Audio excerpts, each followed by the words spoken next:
inventory perspective for me. It just helps me know what's what and where. And so all this going through and sorting by size and flipping and cleaning has the added benefit of breaking back new shell growth, which helps us grow the oyster essentially a certain way. We're trying to make it cut. So let's see. So size equates with age? Generally, okay. yeah. No fast matures. So if you guys look real carefully, do you see this? There's this kind of thin substance on the outer edge of the oyster, just where the tip of the knife is. Is it kind of white-like? It's this kind of. Oh right yeah, okay. there. Yeah. It's just kind of this little, almost see-through, right there on the edge. Yeah. So that's new shell growth. And if you just, the way oysters grow is they send out this like fingernail thin substance, it hardens, and then they kind of fill in behind it.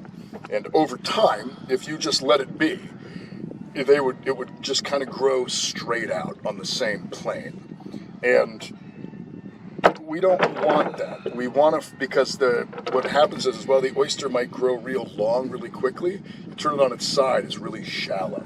And you go to open it up, and the shell itself is really brittle.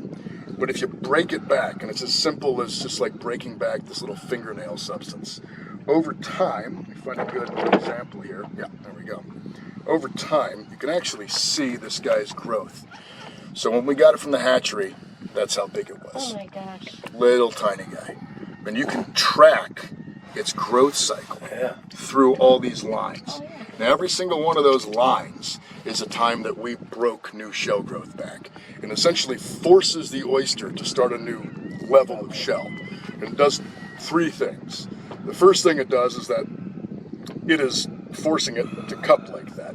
As you can see, every time it gets chipped, it like grows a little bit deeper. And that's good because we get more money from restaurants. The deeper the cup, frankly, the more happier restaurants are, because it means there's meat from here to here. Right. The other thing it's doing is that it's also making the shell much denser. When it starts that new layer, it's actually starting a whole new layer of shell. And so the shell itself begins to get thicker and denser, so when you go to open it, it doesn't just break apart and shatter. You'll often find with a lot of either southern oysters grown in warmer water, they'll grow quick, they'll grow big really quickly. But when you go to shuck them and open them, the shell just kind of breaks apart. For like a restaurant that's going through like 1,000 oysters a night, that's a problem. Yeah. Because as that shell breaks, you're going to have a lot of loss, because now you're going to get shell in the oyster, and people don't want to eat oysters with shells in it, so you got to waste time cleaning them up. So for us, we get to charge a much higher price, because if I sell a restaurant 100 oysters, they're going to shuck and probably sell about 100 oysters, versus ones that aren't handled as much. You might sell 50 or 60 out of 100. So it allows us to charge a much higher price. The trade-off is that it's more work. It's a lot more work. Yeah. But I love this isn't a job. So These little guys get a lot of tender love and care. A lot of tender love and care. The other thing, though, is that the other thing it's doing is, as we chip that shell growth back, we're clearly slowing down the growth of the shell itself, but the animal inside is still growing. And that means that when we break this open,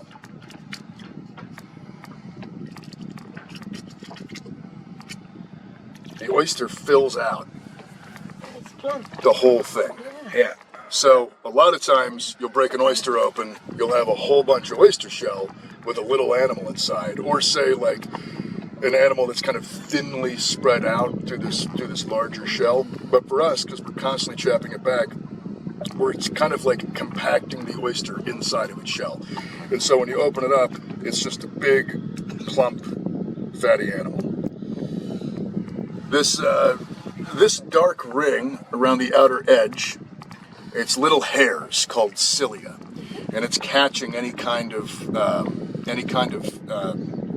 phytoplankton that's too big for the oyster to digest. So the reason it's kind of this little dark ring is it's full of chunks of phytoplankton.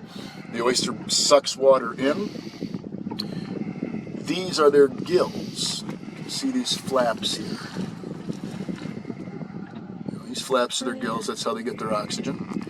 The mouth is about down where the head of the knife is. This back here is their belly. Just going to puncture it.